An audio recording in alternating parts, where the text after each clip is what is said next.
why the place is called Sesame, you can connect with us on 0544321019, or you can also, send us your messages via 0541146122. We'll be very, very happy to read your messages. You can also connect with me on Twitter or X at Papani, PAPAHNII, or on Instagram at NiSoul, and I will be very, very excited to read your messages. But as I mentioned today, we don't want to waste a lot of time because there's a lot to talk about. We are very, very excited and delighted to have with us in the studio Dr. Edward Aka Nyamike. Now, Doug is a Commonwealth scholar with a PhD in International and Rural Development. He's also a former lecturer at the University of Ghana, Legon, and currently the MD of Vinako Lodge Limited. He's also a private agricultural development consultant and the president of Ghana Hotels Association. Dr. Aka Nyamike Jr. Is the board chairman of Cares Pharmaceuticals and the board chairman of Olive Health Diagnostics and Imaging. He's also the author of Unchained Leadership and also the author of Adventures Beyond Imba Papa. Did I get that right? Anyway, dog with... Oh my God, my chi. Rebecca, how is that word pronounced? Imbatapa. Impataba. Impataba. Hey, you're asking a fellow Ghan woman. Doug will tell us the correct pronunciation. His midlife autobiography and also other publications. He is he fellowships with the Christ the King Parish Catholic Church Cantonment and is married. He's married, so if you're listening to us, welcome and warriors. He's married to Mrs. Juliet Aka Nyamike of Access Bank and blessed with 5 beautiful children. Wow. Welcome, Doug. Thank you very much, Doc and Rebecca. I'm happy to be you. here. Yes, we are very excited to have you. Doug, let's start by asking, what is the pronunciation of your name? You were very close. In fact, you were very, very close. Because somebody sent me a message, and I'm sure Azuma is listening. The name is pronounced Akanyamike. Akanyamike. Akanyamike. Okay. A lot of the times people try to mention it as Nyamiche. I nearly did, actually. Yes, you're not alone. You're not alone. But in Nzima, the Nyamike stands for 8th born. Aha, that is what he said. Aha, it's the 8th born. Oh, so you are My the 8th No, born. my father, rather. Oh, okay. Yeah, my father was 8th born. Right. And so to distinguish himself, he added the Nyamike to his Aka, which is the family name. Okay. The family name is Aka. So he added the Nyamike to distinguish himself because he was the 8th born. Okay, and So you've also carried it on. Well, because I'm junior as well. I was about to ask if he is the 8th born of his father. No, I took his name directly. Right, okay. 8th born, yeah. Right. But we are very excited to have you. And Doug, Same I have here, to say same that here. I'm really, really proud of you. I see what you do in the industry. I see how hard you work. I mean, anybody who works in the tourism and hospitality space who does not know you, then the person really doesn't work in the space, your work just does not cut across what you do in the hospitality space. It's also cut across what you do in academia, because we've met on developing curriculum for... So tell us a little bit about yourself, what you do, and all of that.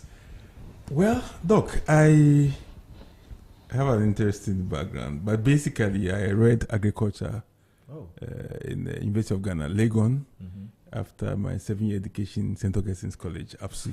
Oh, wow. So I did agriculture, and then eventually I did my PhD, focusing more on international and rural development. Okay. And then I lectured at the University of Ghana from 1996 till I left in 2009 to pursue other interests. Yeah. And then somehow I entered. So which department? The agric department? Yeah, I was in the College of Agriculture then, College of Agriculture and Consumer Sciences, specifically the Department of Agriculture Extension. That's when I left there. And then I got into the hospitality industry as well because we had this small facility at North Kaneshi. We needed to keep it running, so I took over it. And that's how I got into the hospitality space industry and then to the Ghana Hotels Association. Oh, I see. And went into leadership at the Greater Accra Regional level as chairman for 2 terms. Then they elected me as president of the association in 2018, and I've served in that role till now.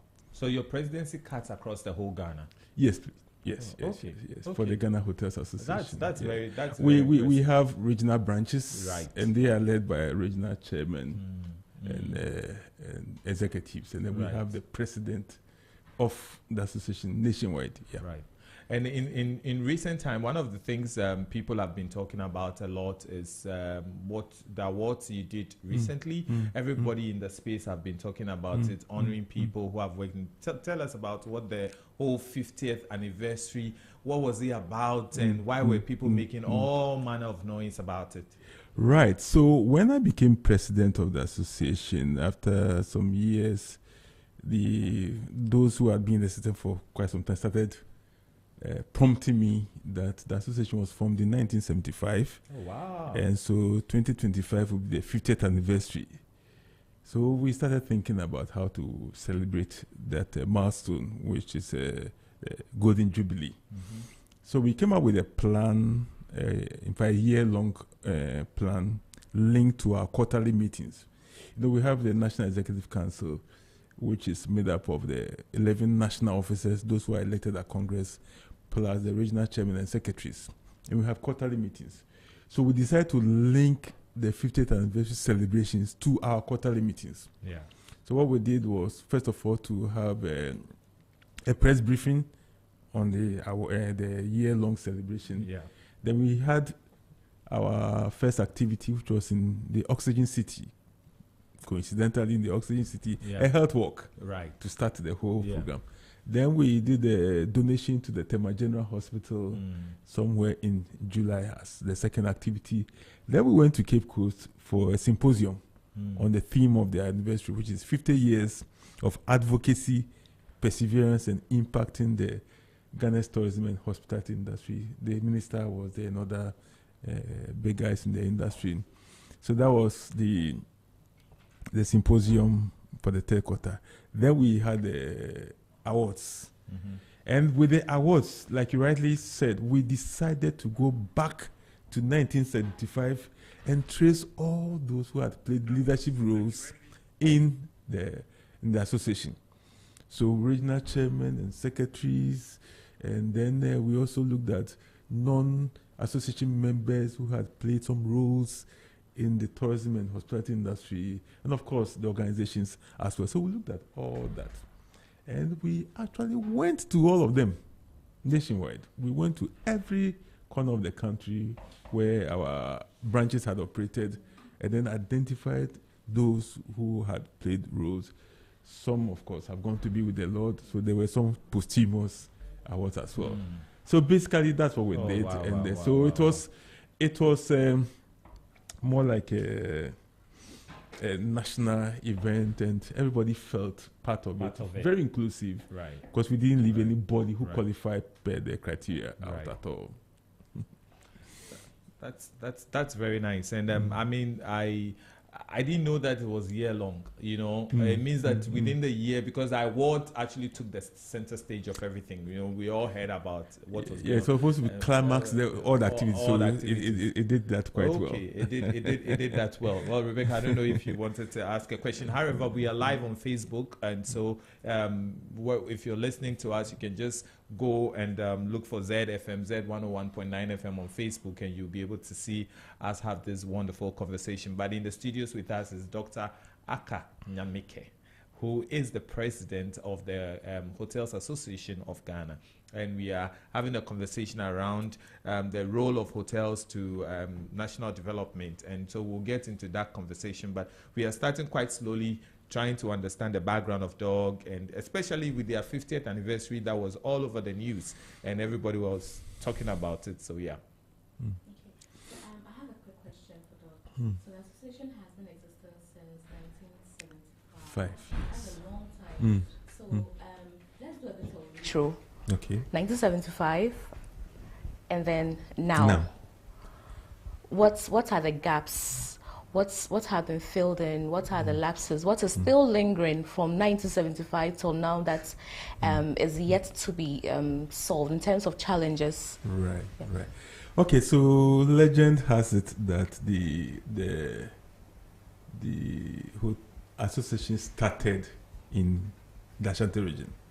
Okay. That's in Kumasi, for some interesting reasons. You know, in 75, that is where we used to have challenges with accessing what we call provisions. Yes. Like even toilet rolls really? and the bed sheets and mattresses. Yeah, those were the days. Exactly. Mhm. So these hoteliers came together to see how best they could access some of these items. And then that is what led to the formation of the group. Right. Yeah, so that started like a group of hoteliers in Ashanti region. Then other regions also started forming similar groups, and then eventually they all came together to form the bigger group of the Ghana Hotels Association with the branches in the various regions. Over the years, the objective of the association has become more of an advocacy group. Okay. You know, we operate within a business or economic environment, and a lot of our activities is influenced by that business environment. So you could have money to invest, you could employ workers, you could also build the facility and then get your items and everything. But there are other factors that goes beyond you, the hotelier. Okay, issues about inflation, issues about exchange rate, issues about taxes, and all of that. So it's that aspect of the work which necessitated the need for the association to start knocking on the doors of government to ensure that the right environment is created for the hotels to flourish. Okay, so that's the aspect of the advocacy which the hotels now really took to control of. And then we also have information dissemination, I mean, and training, capacity building and all that. The hoteliers, the business is such that you need to be on top of it all the time. Things are changing constantly and regularly. So you need to get access to information and make hoteliers aware of it. And that's one of the things that the association too was doing. Okay. And also, we have various aspects of the business in terms of the vendors that we work with. So the association also tries to bring all these people bring together. all the vendors together so that the hotels can have access to it. So all these things now became the bedrock of the association's activities, which is what we've been doing over the years. And then my predecessor, Mr. Herbert Akwe, introduced the aspect of the awards. Okay, more like to ensure that people were doing their work according to set standards for recognition. You know, we enjoy recognition. So then in 2015, that's where those awards started. Which we initially were doing it every year, but the pressure was a lot. So when I putting everything together. Because I was there. I was at the awards the last time with I met Auntie Stella painting. It was really nice. Nicely put together. What was this? Which hotel? It was still Labadi. It was Labadi. It was a beautiful event. A lot goes into it. Beautiful event. So we change it to every 2 years. Every 2 years, okay. And then, so this particular one was supposed to be the 7th. Okay. But then because of the 50th anniversary, that's why we decided to make it the GHA at 50 honorary awards. So we didn't go the competitive way as we've been doing with the past ones. You look for the former association members and leaders to recognize them. Exactly. And there was the aspect which was also very important, which is with the president's special awards. Okay, as the president I came up with. And we had Mr. Eko Sampson of GTA. Very lovely profile. Then Dr. Mensansa. I'm sure every name I mentioned you know. Dr. Mensansa was there.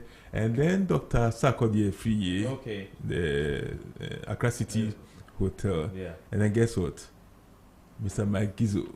Oh, that's wonderful. Yes, Mike Gizo too. You know, he was a former minister of tourism. And then Kofi Akwabli. Oh, nice. Yes. Nice. So they were in the group of the President's Special Awards. and their profile, everybody listening to the profile were like, oh, they all deserve those awards. These people are like old guys who have been in the game for many years. Sophie, for example, has been a travel writer for many years and all of that. Now let's go into the conversation proper. I know that we would have to do a part 2 of this conversation. I mean, it's getting very, very interesting. Anytime. So that now we can talk about the association proper, you know. But Ghana's tourism sector generated an estimated of about $500 million in December 2025. That's the statistics we are getting. Now, how much of this growth is directly linked to hotel operations, and what does it indicate about hotels' contribution beyond accommodation? Well, honestly, it will be very difficult for me to place a finger on the contribution of the hotel sector to that amount. Okay. However, if you consider the fact that a lot of the travelers who come either into the country or those who travel from region to region or district to district end up sleeping in hotels, and also the fact that if you look at the cost build-up in the tourism budget, okay, a lot of it goes into hotels. Exactly. So if you look at it that way, then you can say with some confidence that most of that money came from the hotel sector, and that's really a fact that we so it buttresses the point that the hotel sector is actually a very strong pillar within the tourism revenue analysis. But do you think that those of you who are into hotels, do you think you are giving the needed recognition?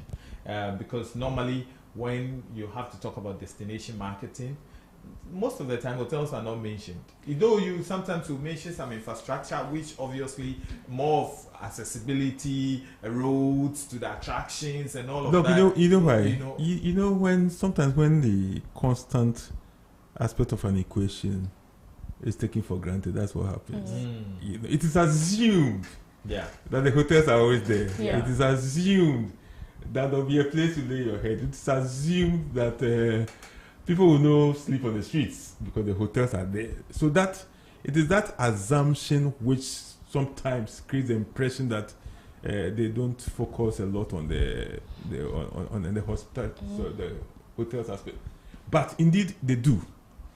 However, you also appreciate that when you look at the tourism value chain itself, or the whole concept of the tourism, a lot of the time the emphasis is on attracting people into the system.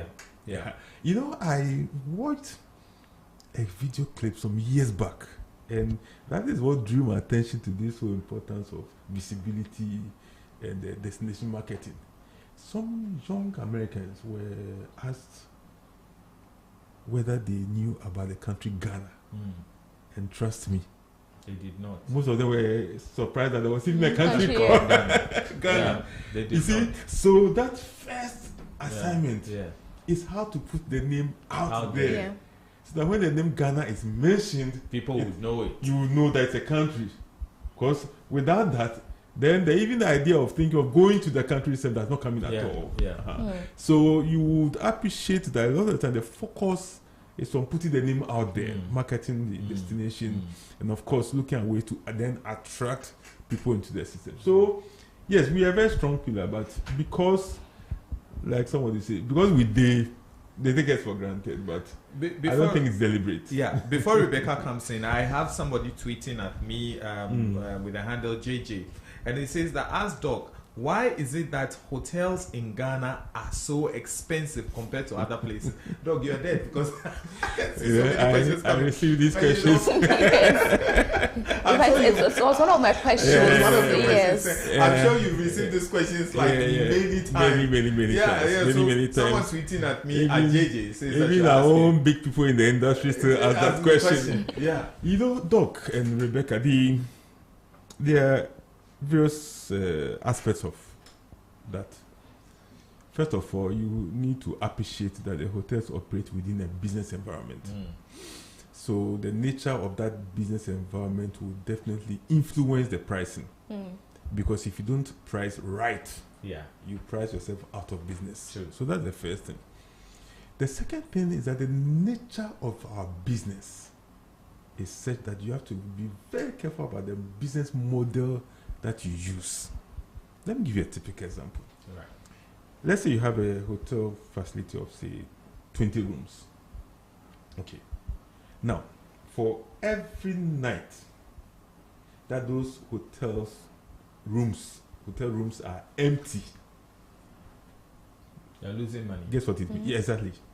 You're losing money. You are losing money. The extent of perishability is so high. Thank you. Plus the fixed Cost. You have very to good. pay. So then the hotels run a model which bases their how do you call it? Their level of operation at a certain percentage on pricing. Okay? So with those 20 rooms, you can decide to peg your threshold as, say, operating at, say, 30%. Okay? Operating at, say, 30%. So you use that 30% to price. Because there could be times that you get less than the 30%. In which case, there will be loss. Yeah. Now, if you are lucky and you hit that 30%, you are okay. Okay. Now, when you go more than the 30%, You are way better. they're way better. Now, because it becomes a model across board, then those hotels who go the extra mile to do more marketing, to do more customer service, to do more capacity building, training, everything, they then are able to go above that 30% threshold and make some profit. Yeah. But those who are not able to do that, They just break even. then they have to just break even. Because if they don't break even, They are running. they are at a out of loss. business. Yeah. Okay, so that model is so critical Yeah. and crucial. Yeah. You cannot assume 100% occupancy for a hotel and price like that. Because if you assume that 100%, there are going to be periods that you won't even have one single person in that place. Yeah. Right. So the model is sensitive and very critical. Okay, and that's why sometimes people think that, oh, but this room, why is it costing 200? Why is it costing 500? It is because of the model that we use. Because if you are not careful, you just price yourself out of business. And then also, we should also appreciate that, you see, the industry has a certain luxury component to it. And then it is a global business. Okay, so we do competitive pricing. If you have this queen or prince or princess coming to the country, sometimes the pricing alone also has a factor Yeah. in determining the value of the hotel. So these are all considerations that go into the price. It's not a simple mathematics of I bought this for 20 and I'm selling it for 30 to get 10 cities difference. It takes all these factors into consideration, and of course the maintenance aspect that you're talking about. Yeah. So all these ones. But sometimes too, I hear that, well, a lot of the arguments I've also heard in the past is that the hotels are so expensive because of the tax imposition by government, because you all pay all manner of taxes, and as a result, the final consumer of the product is the one that bears the cost. How true is this? Doc, you're right. That covered the business environment part that I mentioned. You mentioned. Yeah. Okay. Now, if you take the business environment part, again, you're right. You see, we talk about I don't limit it to taxes and levies. I look at the statutory payments of hotels. Yeah. If you look at that structure of payments, one component is the taxes and levies. The other one is utilities and other Utilities, tariffs, and all those things. things. Then the regulatory bodies. Yeah. And then you have the copyright. Ghana Music Rights Yeah. Organization, the Audiovisual Rights Society of Ghana. All those add to the build-up. I used to. And international standardization. All those As things. well, yeah. Yes. I used to run a restaurant. Then one day, this guy comes in and says, "He's from the music girl, some music something." Ghana Music Rights Organization. That we need to pay some money to them. Copyright. Yeah. And I asked him, when you walked in, did you hear me play a local? The song you were hearing, and then they were playing some foreign song that we probably didn't know the artist. And then he said, did you hear us playing local? So the cost build up is a lot. Right. Okay, so you look at all those things. Even these days, there's TV licenses. Yeah. They're also there, and all that. So but hotels are expensive. Even your 5-star hotels are selling for $900 a night. I don't want to mention it. 900 is on the higher side, but but you see, Doc, this is where sometimes I also need to educate us, please. Yes. Educate us. Monkeys, they say. Play by size. We have budget hotels. Yes. Yeah. We have 1-star. We have 2-star, 3-star, 4-star. Obviously, now call 5-star. Exactly. And trust me, that is why one of our campaign has been to ensure that all our hotels, irrespective of their categories, whether budget one, are up to a certain standard.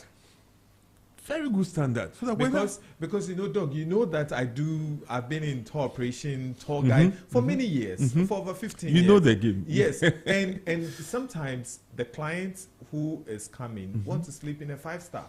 Yeah. By the time you put the hotel and transportation, these two components, by the time you slap these two components together, you're in trouble. The rate is almost hitting $5,000. And you yourself, you're asking, somebody coming to Ghana for 8 days, is it worth paying $5,000? They could have spent that money going to 2 or 3 different countries. Very true. So that is where I actually also cite, I agree with JJ when he says that the hotels are very expensive. I don't know.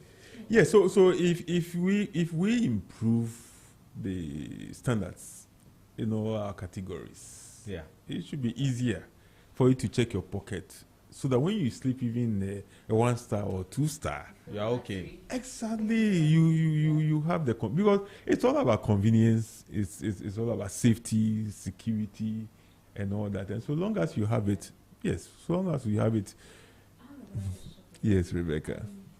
Let's come to the Gen Z level. Do you know the terms staycation, vacation? I have. Let's go over them again so the dog can get them. The first one is what? Rebecca, staycation. Vacation. When they say you are my bae, vacation. And then vacation. So staycation means that I think it's a Gen Z's way of categorizing just a few days stay, out of the home or out of the region. Then the vacation is when a loved one, an amorous loved one, a boyfriend, girlfriend, fiancé, husband, or sugar daddy, takes you out of town or out of the country to a place. So then the vacation, when someone spends the whole day, sometimes overnight, in a hotel or someplace. Have you heard of any of these? Oh yes, I mean with social media, what can you miss? These terms are becoming very, very popular. Yes. I for me, bottom line, is that you are providing accommodation. Right. It is for you, the guest, to indicate your preference. Some of the hotels even operate the apartment type of. And those even ones now they are taking a lot of the traditional hotel. Yes, exactly. And those ones fit into the staycation that you talk about. That brings me to my second question. The proliferation of Airbnb. Vis-a-vis the traditional hotels, how are you handling the competition? Because most people who visit the country during the holiday seasons will want to have an Airbnb or these serviced apartments. Instead of going to the hotels, because the Airbnb, they have the luxury of running their day as they like. How are the traditional hotels managing? Rebecca, you see, let me put it this way. I have mentioned it a couple of times that I don't really see any stiff competition between the traditional hotels and the Airbnbs. I rather see the Airbnb more like an additional accommodation where people can choose where they want to sleep and all that. However, and I'm sure the topic you sent to me fits into that. Yeah. Because when you take your typical hotel, this is a facility that has several other ancillary services, which the Airbnb does not fit in. Right. Okay. And indeed, if you look at our accommodation needs at peak periods, we need them. We need them. Absolutely. Okay. Good. So our issue is not about competition or Airbnb coming in, because we need them. Yeah. However, the issue has been about regulation. Regulation that creates fair competition or creates a fair environment for all of us to play. Because if I am operating a hotel and I am paying VAT, you're paying all the taxes. I'm paying all the taxes and the levies, and then paying all the regulatory fees, and paying your friend the Gamro man, and all that. That results in a cost build-up. Exactly. And then the Airbnb is doing zero. Some are not even registered. Exactly. That is the issue. That is the issue. So once the regulation ropes them in, and then we are all playing by the same game and measures, then there's no problem, because we need those facilities as well, and for the convenience of it. I mean, so they are a good addition, but let's regulate the space. I know GT has gone far with the regulation, because now they require them to register.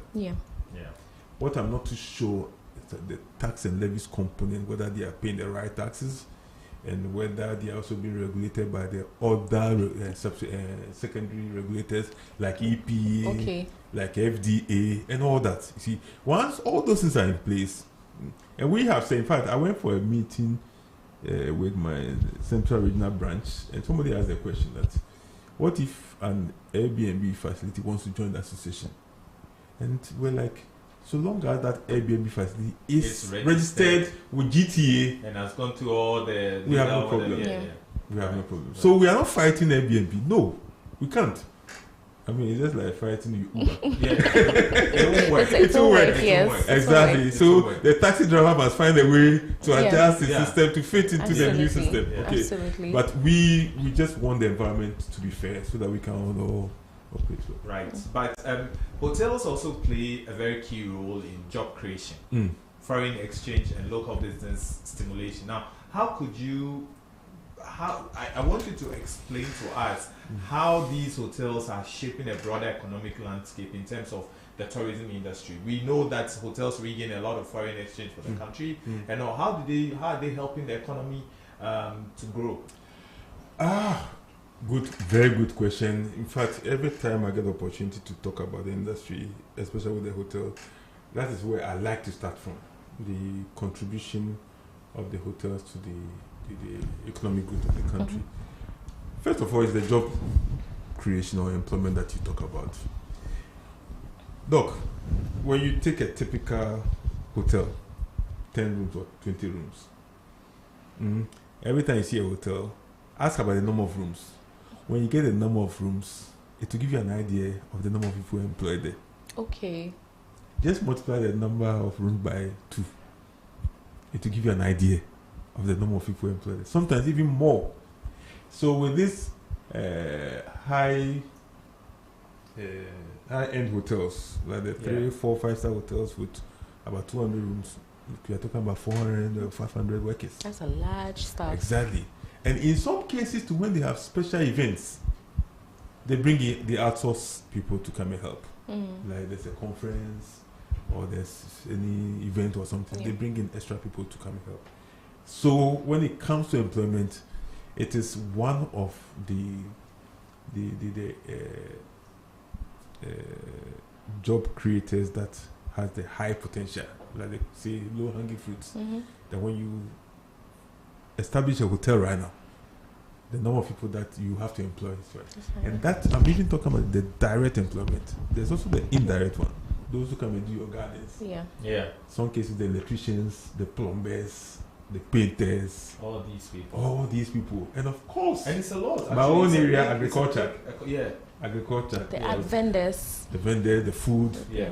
And then we talk about those who manufacture the mattress, soaps, toiletries, yeah. So when you look at it in that sense, it's a huge economy. It's a huge economy when it comes to the hotel business. Right. So that is one aspect of it. The other aspect then comes to the foreign exchange. Yeah. For all those who come, your tourists and all that, yeah. they bring in the dollars. The dollars, they bring the foreign exchange, which helps a lot.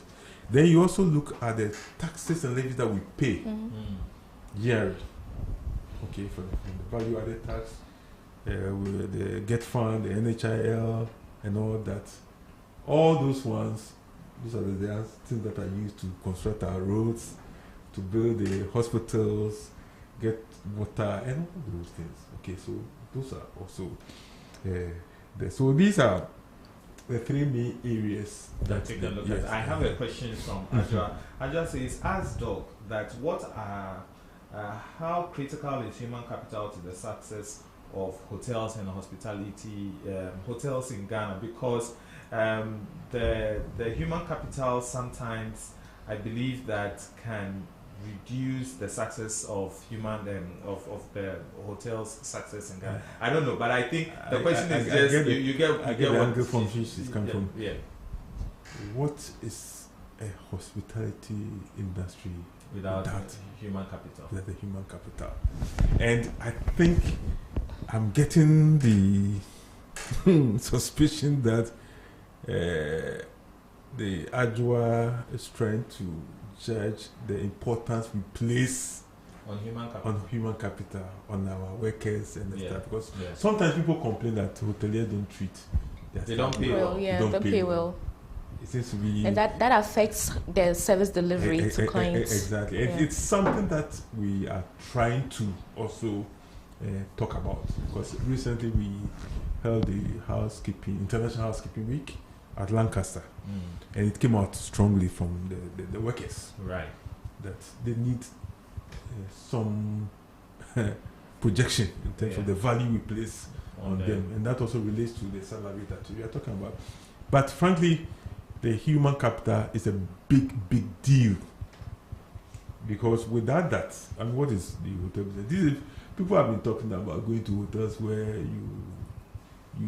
AI will let you check in without meeting face to face, but we are far away from that. Yeah. For now, it is the human beings that are doing the work, and that relates to customer service. Yeah. Okay. Now we need to invest a lot in their capacity. We need to invest a lot in their training. We need to invest a lot to make them happy, train the emotional intelligence and all that, to ensure that when the guest goes there, first of all, that the guest will come again, and then the guest will also market your facility. Because apart from that, there's nothing. There's nothing. So the human capital is so important. So then, in relation to our just question, let me even elevate the conversation a little bit. What then causes the high labor turnover in hotels? Because it's staggering. I over the years before, I used to consult for hotels. I still do that on the low key, do trainings and all. And every time I go to a new facility, I'm meeting new people. I'm meeting a new set of people that I'm training. Like the people I trained some 1 year ago, they are about 10 staff retention. Yeah, they are gone. Yeah. Look, I always joke with the fact that the hotel industry is just like the football clubs. Players come and play. See how Manchester has changed. My own team has changed managers. Yeah. Yes, you see, there is an interesting twist to the hotel business. Hoteliers poach a lot. Hoteliers poach a lot. Okay. When a new hotel is established, they want the best.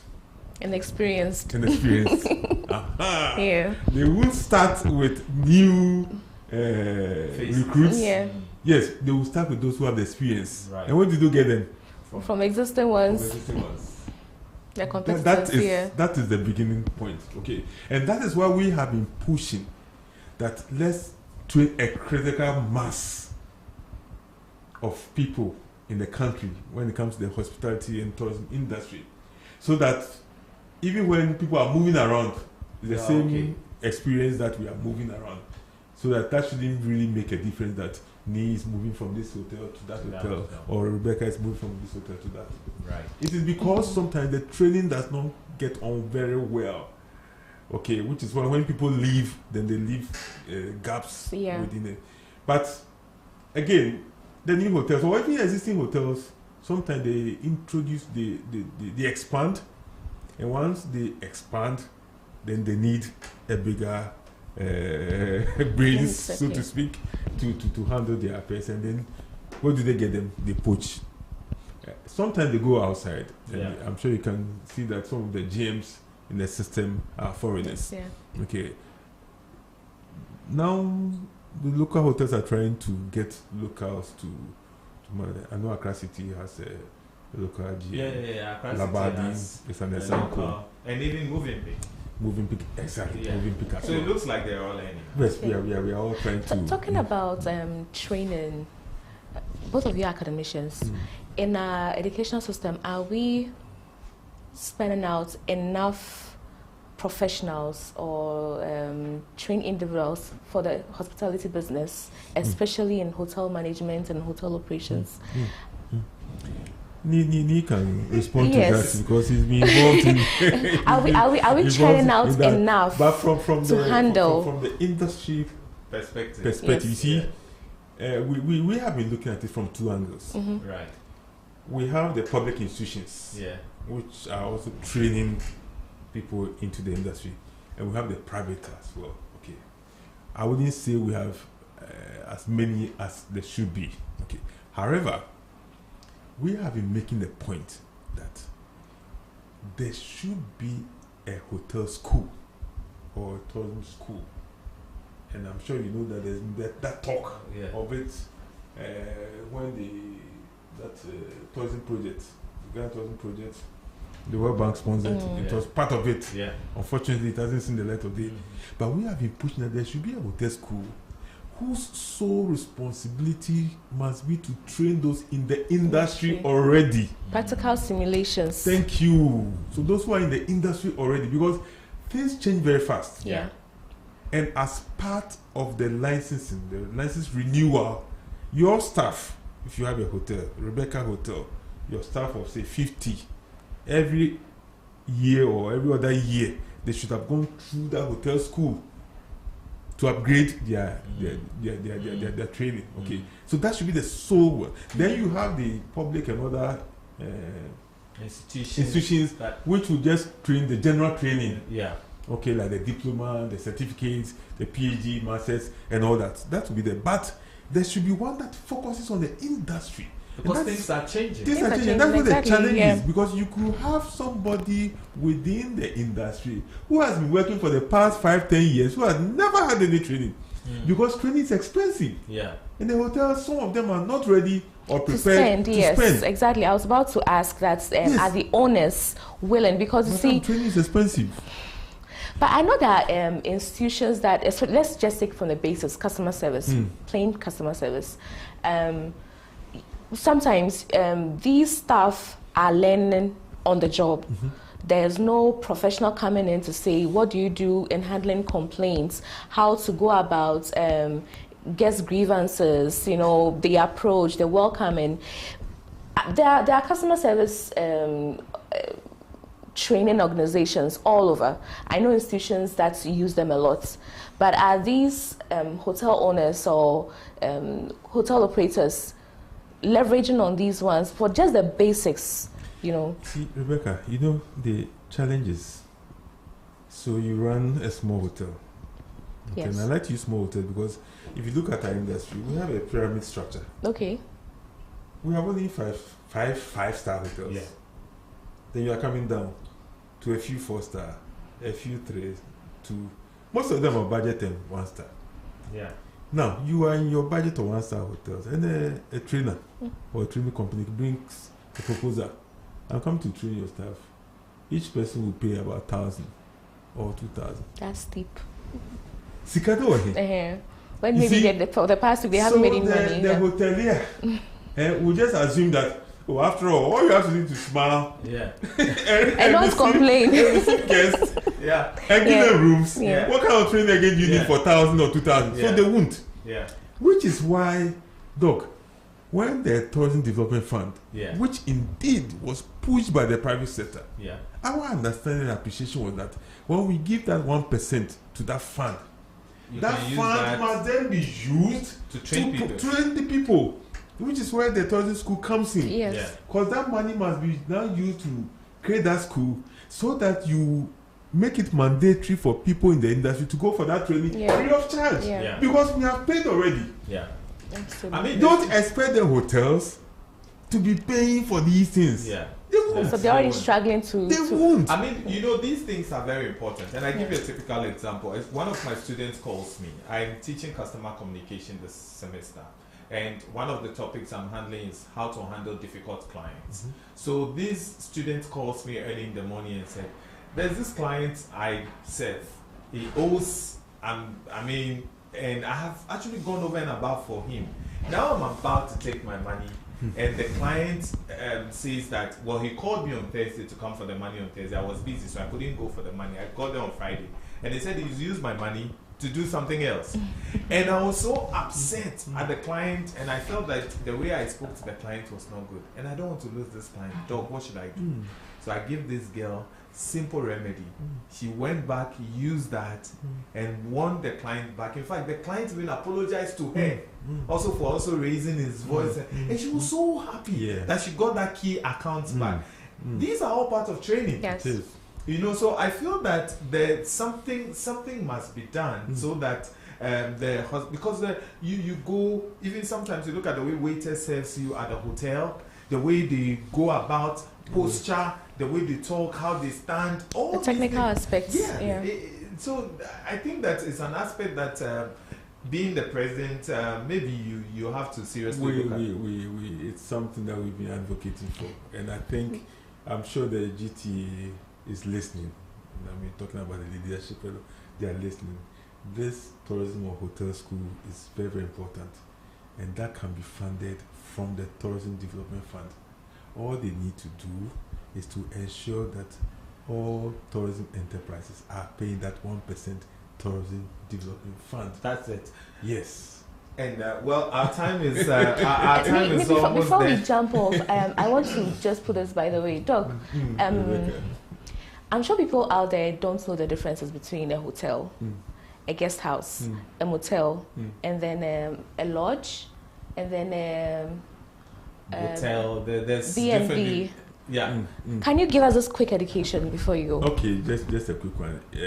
We will always have to make reference to the Ghana Tourism Authority. Yes. Yeah. Now, with the Ghana Tourism Authority, they expect that to be called a hotel, Yeah. you should have at least 10 rooms. Okay. At least 10 rooms. Now, when you have rooms less than 10, but not less than 6, okay, between 6 and 10, then you become a guest house. Okay. Yes, become a guest house. That's There's the guest Ghana Tourism Authority That's classification. the Okay. Ghana Tourism classification. So 10 and above, you can be Hotel. called a hotel. Below 10, but not less than 6, you are Right, called a guest guest house. house. Motel, we don't really have it in the system, but usually along the highways. Highway. But what about lodges? Lodges. What are, Well, lodges, it's basically the same As a guest house. as a guest house, or even the hotel. Hotel. Sometimes it becomes just a nomenclature.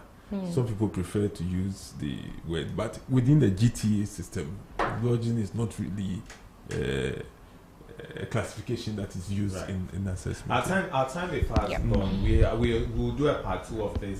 There's so much questions, and I've received like about 3 or 4 questions for you. And I know that once I ask, but there's this one question that has come from John that I feel that I should ask. It says that how can we attract young people to see tourism and hospitality as a viable long-term career? Good and interesting question. And Yeah, because it looks like maybe You know, even me, when I was going to study tourism, I studied tourism at a basic level before I went to business school. My mom was thinking I was crazy. Like, tourism, what are you going to do? Travel, you know? So how do we attract young people? Look, a nephew. Yeah. A nephew asked for some financial support from me because he wasn't working. So I asked him, Emmanuel, what if I try and get you a job in the hotel business or the hotel sector? So my Christian values will not allow me. This is a real story. Wow. Yeah. This is a real story. Yeah. Wow. Since my Christian values will not allow me to work in the hotel sector. This is a perception. And then I asked myself, so I should work in the hotel sector, And make the money. and then give you the money. You know, it's one thing that we need to really address. Mhm. Yeah. And by God's grace, over the past years, those are the. I have worked. I've tried to change the image of the hotel industry because in the past, you and I know that the mention of hotel connotes a lot of things in people's minds. Yeah. Yeah. Okay, we at one stage, we even felt that even pastors do not sleep in hotels. Yeah. So if you hear that a pastor is going to sleep in a hotel, he's going to do I something. mean, Yeah. a pastor is coming from Brekusu or wherever to Accra for a program, and then does all night, and he has to go there and sleep somewhere. Where would he sleep? So hotel. But people then turn around and also bastardize Yeah. hotels. There's something we need to do, and that is to change that perception, that image of hotels, first of all. And also, I think we also need to encourage that education right from the beginning.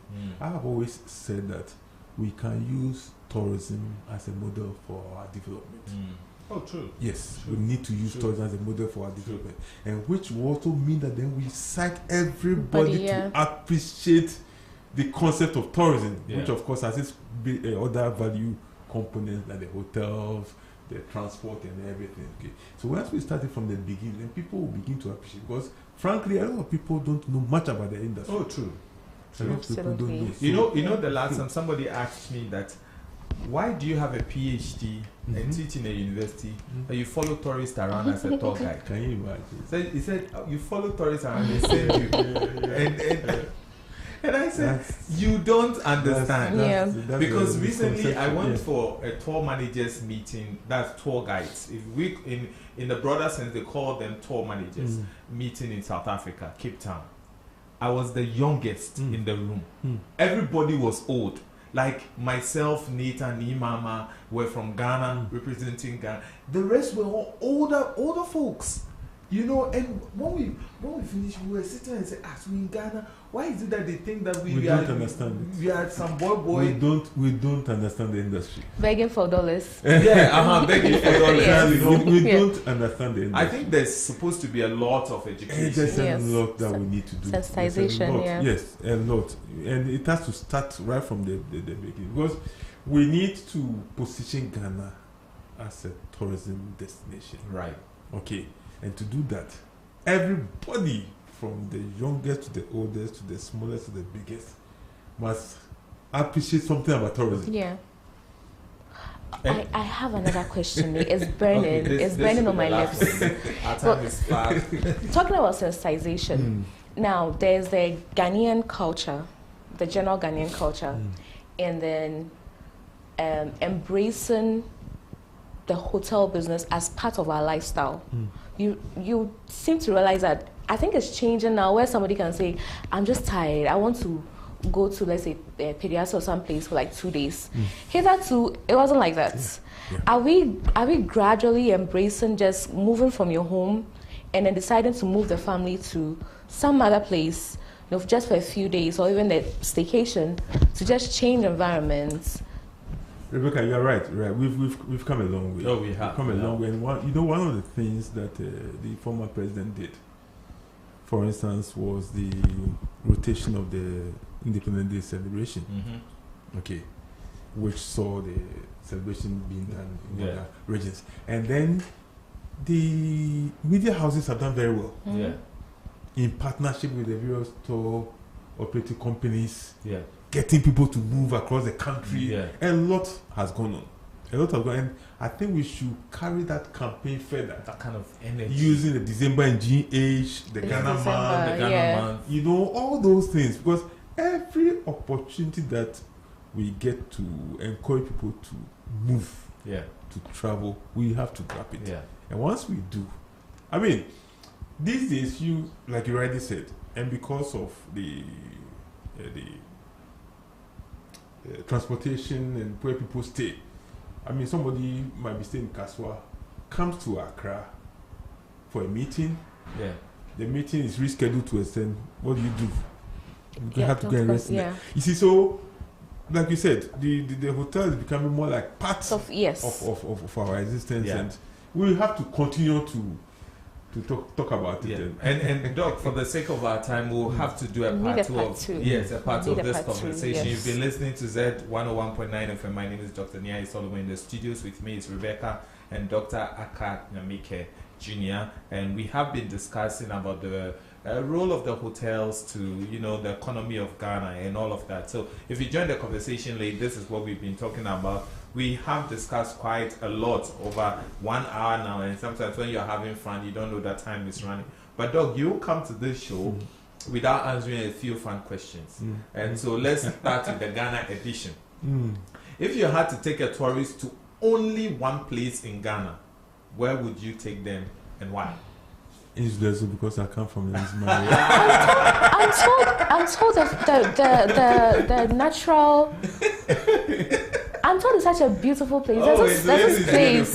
No, not just in Zulezi, the whole Western region. I'm told it's such. Are you saying you've not been I've there? never been there. Rebecca, it is actually one of Let it be one of your goals for this year. It's on my bucket list, actually. It's on my bucket list. Rebecca, I tell you, it's one of the under-promoted areas in Ghana, but it has beautiful beaches, clean beaches.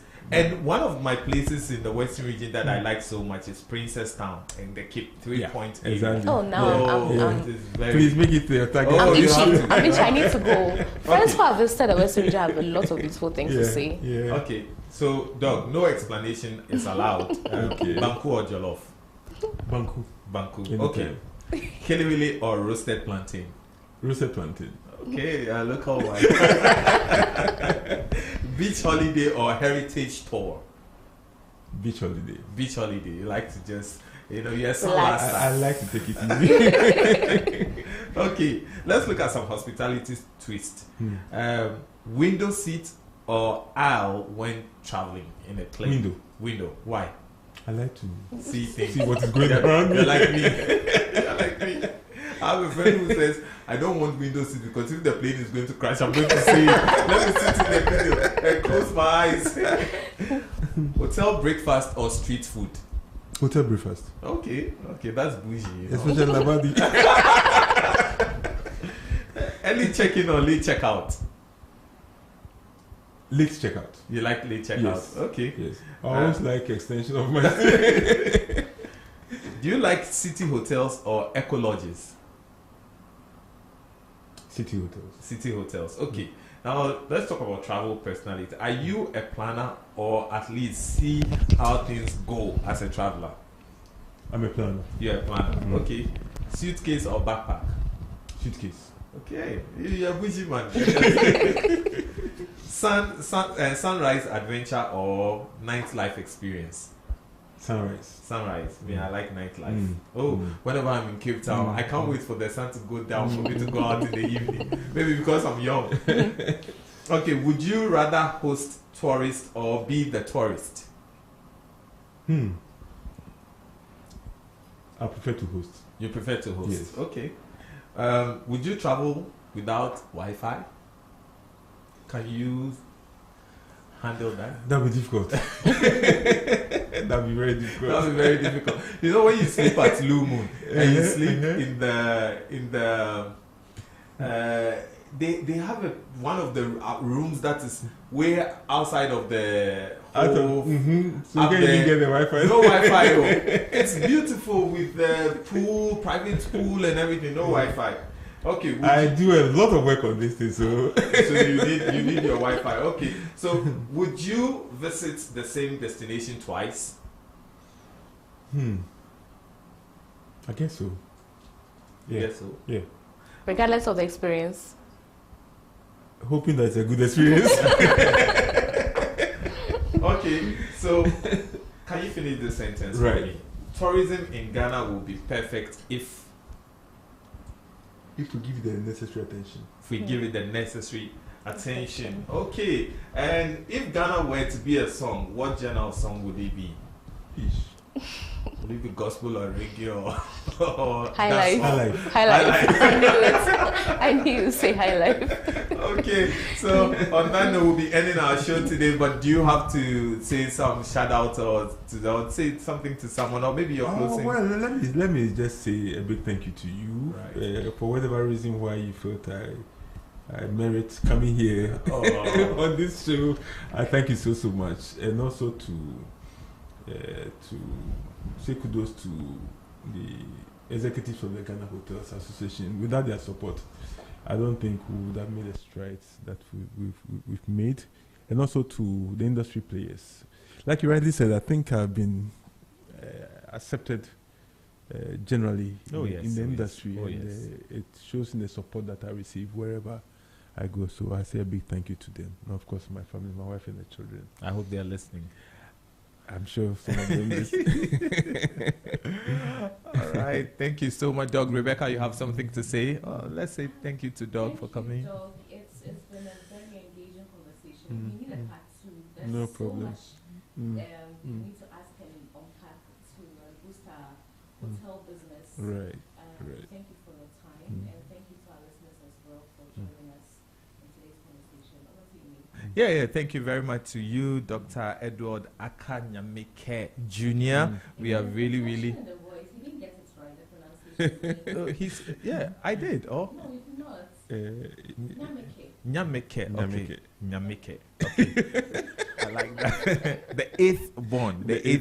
Yes. So thank you so much, Doug, for coming. We really appreciate you. And to everybody who has been listening to us. And the truth is that we do actually have a lot of international viewers and listeners who listen to us across the US, because this show also gets to interview a lot of international tourists who are visiting Ghana. So most of them, right after coming on the show, they just check the time and they're always on the call with us.